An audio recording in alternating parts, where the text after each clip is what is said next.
Howdy y'all, welcome back. I'm Oliver the Shoe Man, and today we got another cool project to be working on. We have a pair of Soto boots made in Mexico. You can't see that, but and today we're going to be resoling them, but we're going to do something a little different with these. These are, you can see, hardly worn. Still got plenty of life in them. But he wants something a little different. I believe he rides motorcycles. This is the main reason we do these, is for people who like to wear boots, who like to wear or like to ride motorcycles. And although this is a rubber sole, it just doesn't give much of a grip on the road that you need. So we're going to do this to them. Put the Vibram 100 soles and heels. Leather stacked heel base, and this is going to give a lot better grip to that compared to that. I mean, you could tell. I mean, just the lugs alone. It's got a weird plastic center that's just super slippery. So I can't imagine trying to walk on the road or ride I don't ride motorcycles, but I can't imagine trying to ride motorcycles and then it's super slippery. So I'm gonna show you guys how we go ahead and go from this to this. Alrighty, so tear down is pretty simple. We're going to start with the heel and the heel base. We're going to be replacing the heel block, this piece right here. Even though it's leather, I'll show you guys why here in a second once I take it off.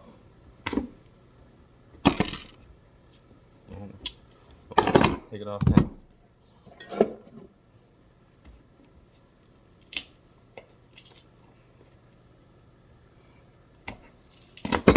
There it is. And that's the reason why. So when they make boots like this in Mexico, they like to use a lot of scraps, which it's understandable, but when you go to take them apart, it just falls apart in pieces like this because they use a whole bunch of scraps. Let's see, and so instead of trying to piece this back together to put it back, I'm just gonna cut new heel bases for him, and that way in the future, if I ever see these boots again, or whoever does, they need to take the heel block off, it won't fall apart in pieces like this. So, these are the threaded nails that hold that heel block on. I'm cutting them so that I could take the sole off, and then that'll give me an easier access to take the nails out from the bottom, because they go in through there and hold it on through the footbed. I'm gonna go ahead and start cutting the stitches from the top. There's a whole bunch of different ways you could take the sole apart. I like cutting the stitches, well, at least for this one, because honestly with each boot, some don't like getting taken apart this way. Some are easier the other way, or a different way. So this material that they use for a sole, it cracks and it just falls apart. It's not very durable. So that would be another upgrade that we do. Those Vibram soles, super durable, super long lasting. I put a pair of these soles on my stepfather's boots 2 years ago, and he wears them almost every day, and they still got tons of life left in them. So you can see it just falls apart. So I'm gonna have to just wrestle with it and play with it until I can get it to come off and cooperate. Alright, well, I'm gonna get this all off. That way I don't bore you guys trying to mess with this, because I'm gonna mess with this for about an hour. So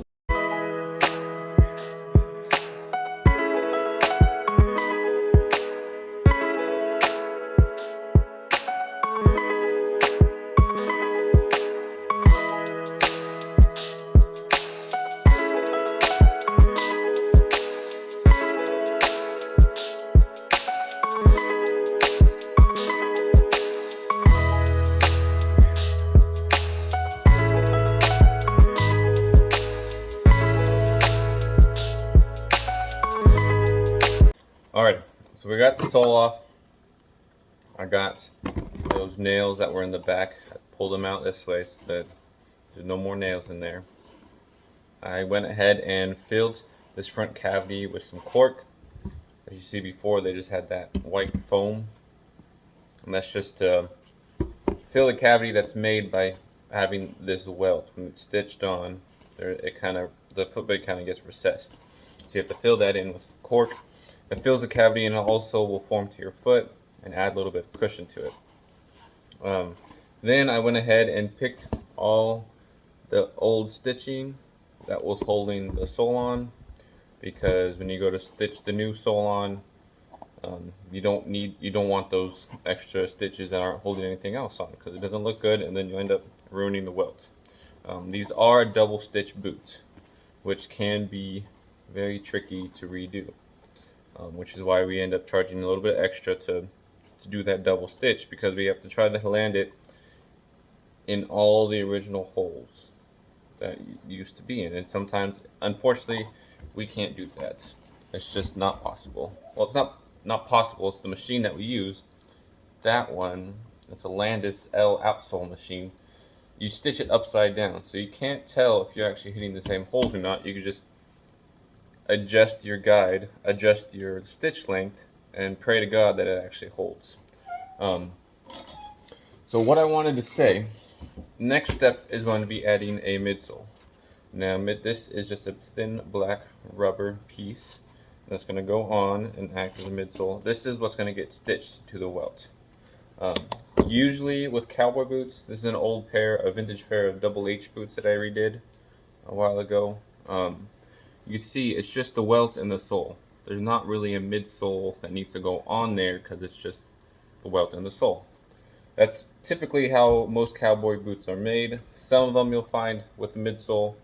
This one had a midsole. This boot originally had a midsole. When we do these lug soles, they are super thick, and my outsole machine isn't able to stitch the sole to the shoe. It's just too thick. There is a machine called a Rapid E that you're able to stitch these on, and that's how you see other boots with these soles that are stitched on. Unfortunately, I don't have those. So what we got to do, put a midsole on, go ahead and stitch it, and then we put this sole on, and then I use small little screws to secure this to the shoe. And it goes in, it grabs that midsole and some of the cork, and it actually holds it securely. You won't feel it from the inside of the shoe, and it just helps to keep this sole on. Also, it's not necessary, the screws, because usually if you get a good glue job, a good stick, this won't come undone. But I just like to add the screws to help that little bit extra, and it kind of looks cool on the bottom as well. So let's go ahead and get this midsole glued up, stuck, and then I'll see you guys when I'm ready to stitch them. So we got it glued on, trimmed. We've got brown thread coming from the bottom, which, since we stitch it upside down, that brown thread is gonna be on this top piece. And before you ask, yes, I pulled brown thread out of the boots. So brown thread got pulled out, we got to put brown thread in. Gotta double check I have enough thread in the bobbin, because I don't want to run out of thread halfway through. That's never fun. Alright, so this is the wing nut that controls how far back the stitch goes. So I want to adjust that depth. So I will push this on as far back as it'll go, tying up that wing nut. Double check it. It looks like it's in line with the shoe. But to give me an idea of where to start and stop, I put those lines right where the stitches end and where the stitches start. So I know when to stop and when to start, right where to put the needle. And so this thing right here, you go back and forth, you adjust it.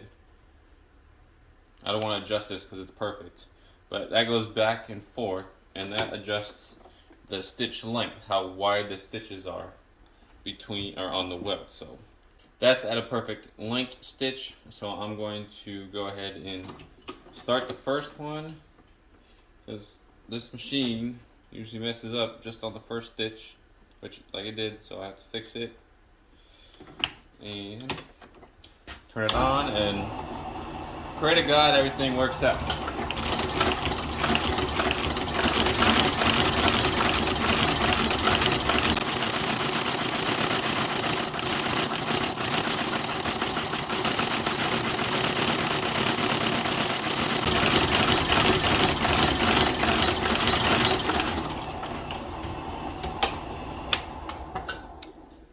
Alright, it felt pretty good. Let's go ahead and, it's kind of hard to tell, but I got that inside row pretty spot on. I don't think I missed any of the original holes. Once we're done stitching, I like to pull the extra threads to the bottom. That way it leaves it nice and clean on the top. Just go ahead and trim it, leaving a little bit extra, because when you go to glue the sole, this will get pushed down and those threads won't have any chance of them coming undone from here. So after that, pretty much do the same thing. Loosen that up, that rolls forward. I've got to kind of, after you do it a couple times, and then you learn kind of where you gotta do and what you gotta do. So that's adjusted, tighten that up. And pretty much the same thing, start there, stop there. I like to go nice and slow, especially around the edges, because that's where you tend to turn or mess up. If you turn too soon, it'll cut in. If you turn too late, it'll run off the edge. And you don't want that. So one last time, start the first stitch. Aha, you see, it got caught on the needle. And it's weird, it's only the first stitch that'll do this. After that, normally works out just fine. So that's why I always do the first one slow. And let's do it again.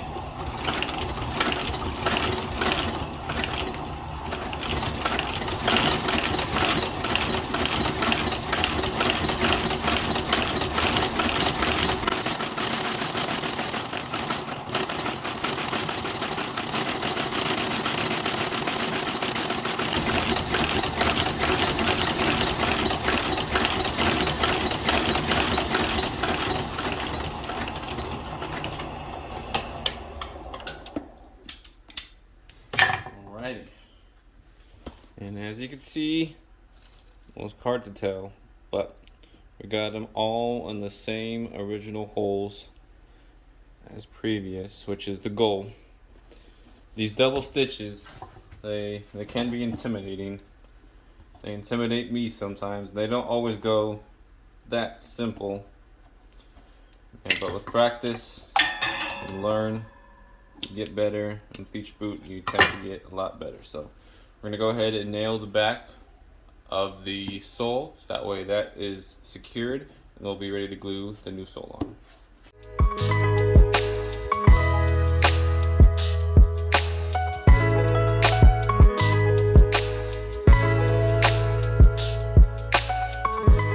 Why do we nail the back? Simply because this front portion gets stitched so it doesn't come undone. Same thing with this back portion here. A lot of people, when they take their shoes off, they go toe to heel and they take it off like that. And if you don't have enough nails securing that back portion, then this is bound to just pull off. And I've seen it many times where manufacturers don't put enough nails in the back side here. So that happens. They go to take their shoe off and that comes undone. This is a good option if you guys wear cowboy boots or any type of boot. This helps you take your shoe off. This obviously goes on the floor. You put one foot here and then you slide this into the back portion and you just slide your boot off. It is super easy. It helps save your shoes. You don't have the risk of that coming undone. And And these ones are actually pretty cool. These are made in USA, Texas. So these are pretty cool. Definitely look into one of these if you guys wear a lot of boots and you don't want to have that issue of that coming undone. But I mean, if manufacturers would put enough nails in there, you wouldn't have that issue. So what we're gonna end up doing too, because I usually put more in the back here, but since we're going ahead put this sole on, there's gonna be a second set of nails in the back here, so that should hold just fine.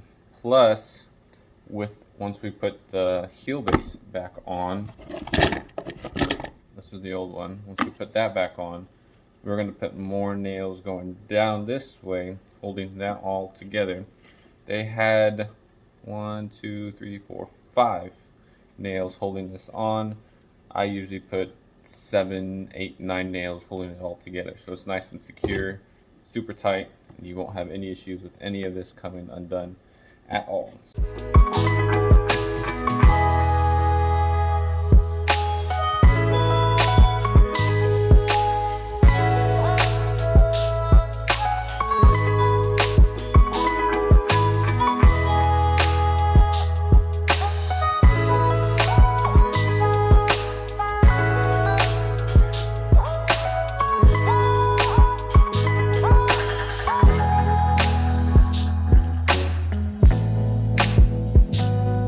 Alrighty, we are ready to stick the sole on. Now, with the glue that we use, it's a contact cement. So we put one coat on sole, one coat on the midsole, and then you heat them up to reactivate it after it's dried for 15, 20, sometimes 45 minutes, depending on what you're doing. And then you basically have one shot to make everything even, lined up. And I think this one, okay, well, I think I'm good. So once you have it lined up, go ahead.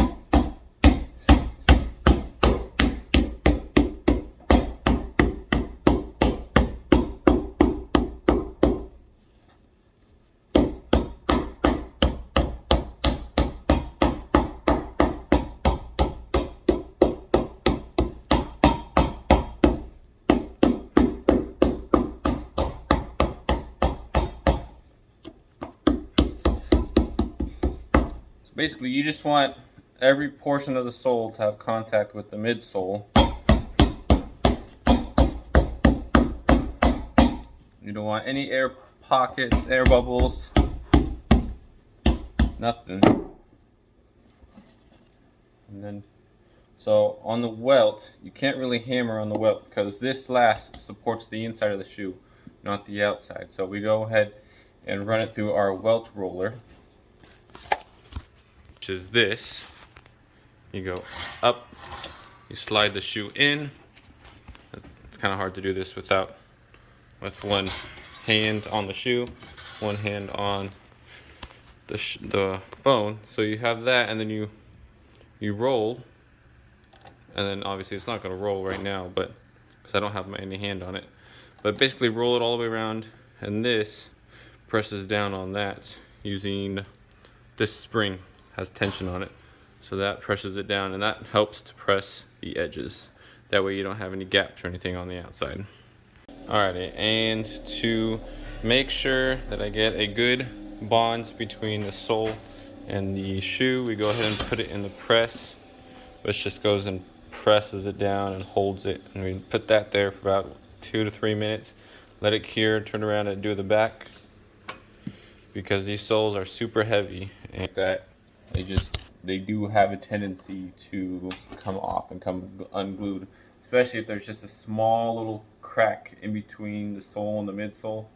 Dirt, water will get inside of that, and then just the whole thing will come undone, and I don't want that. So go ahead and leave it in the press for a couple minutes, and we'll move on to the heels. At this point, we have the soles glued onto the shoe. We have those screws holding it nice and tight and secure. We have the back roughed up, ready for the new heel base, which a leather stacked heel base is fairly self-explanatory. Have some pieces of leather that you stack together, glue together, and you have a stacked leather heel base. Before we do that though, we gotta add some more nails in the back so that this has no chance of coming undone. And this is a not a ring shank, a clinching nail. It's got that large head, so it grabs the rubber a lot better than something like this. You see, this is designed for leather. This is the rubber one, leather rubber. Because this, the smaller one, will go straight through the rubber and it's not holding on to anything. But that little tip right there, once it goes through the shoe and it hits the metal last, it turns into that. And it crimps, and that's why it's called a clinching nail, because that grabs a hold of the footbed and clinches everything together. And then that is not at all like pokey. That's why you don't feel the nails. Ow. Yeah, exactly. That's why you don't feel the nails on the inside of your foot. And on top of that, you go ahead and put another sock liner, just a piece of leather with the pad on top of all of these, and you have no issues. I don't know why I just stabbed myself with the nail. So we're going to do the same thing we did with the midsole. I'm going to start here at the back. And you can see it's kind of like indented inside.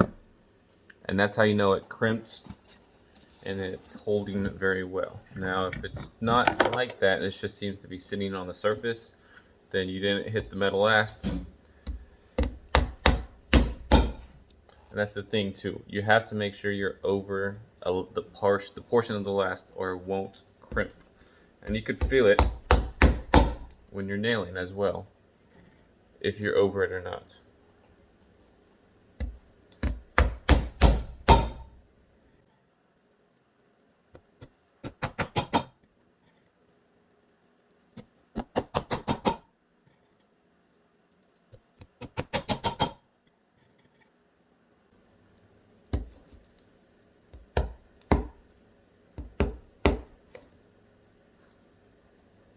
Right there, I hit the nail that was underneath it. So I'm going to go over just a little bit and not bend it like I just did. There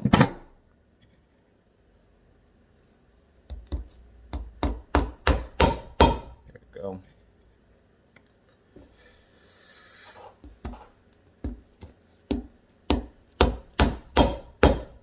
There you go. That back portion is nice and secure. Now we're going to go ahead and do the shank area. This really isn't that structural. It just kind of makes this portion of the shoe tight to that part of the shoe. I guess the upper, I don't know. But I guess you could say it's structural. Because honestly, if that isn't super tight, then water and dirt gets inside. So adding those nails helps keep water and dirt and stuff out.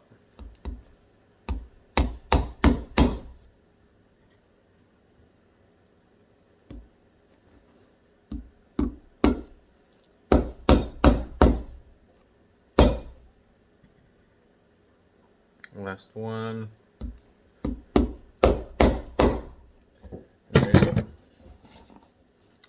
Now we got nails going all the way through the back, and we're ready for the leather stacked heel base and the new rubber heels. Got our leather stacked heel base on. We got it balanced so that when we put the heel on, you'll be walking flat. I'll show you guys an example of one that's not and one that is. So we got it all glued up. We're going to go ahead and stick it, and if you can see those holes right there, those have little washers that are embedded in the rubber, and these are the nails that go into them. And that little curved head holds it down and cinches it to the leather. So gotta go ahead and center this on the heel, and then you just gotta fill in the holes.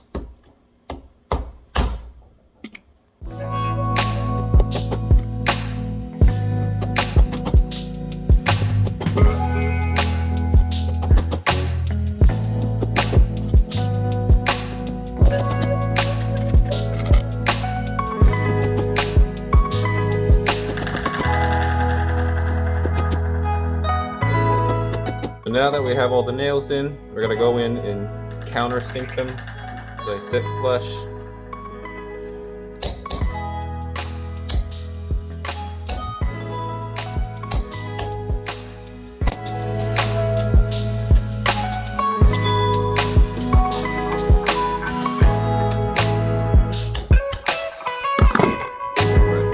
Just like that, they are seated in place. And we just got to do the final trim, dye the edges, condition, clean, and we are all good to go. All right, before we go ahead and finish these off, I just want to comment on what I meant by balancing the shoe. You see how when the boot sits naturally, the whole bottom of the heel touches, and then this portion touches. The boot has a natural curve to it, but this is a well-balanced shoe. When you walk in it, you're not going to feel any weird pain, any pressure right here, because your whole heel is sitting on the floor. Now some boots, some manufacturers, they don't do this correctly, and some cobblers don't do this correctly. They'll basically, it's kind of hard to tell with this boot, but it'll be something like that, but this part will be resting on the floor when you walk. So you'll feel a lot of pressure right up in here when you're walking, and from experience, it's super uncomfortable. So it's really important to make sure that it's balanced properly with the front so that the boots stay comfortable and you don't have any foot, leg, ankle pain that happens. Alrighty, welcome back. We are done with these boots, and it's like these soles were made for these boots. Like they came this way. I love the design on the uppers. It just looks really nice. I do a lot of these for motorcyclists who like to wear cowboy boots, and the leather soles and the rubber soles that come on them just don't work out. These ones, super good, super long lasting, provide great grip. Is my face dirty? Oh yeah, it is. Alright, well now I got that cleaned up. We do a lot of these. It's about a $150 job. This with the double stitch was about 170 because the double stitch, it takes some practice. I made it look easy, but it's never that easy to try to get them in that exact same hole, exact same stitch. We got real lucky with these ones. So if you guys are interested, please email me and get you a pair of boots done just like this. So thank you guys for watching. Stay tuned for more videos to come, and I will see y'all on the flip side. God bless you.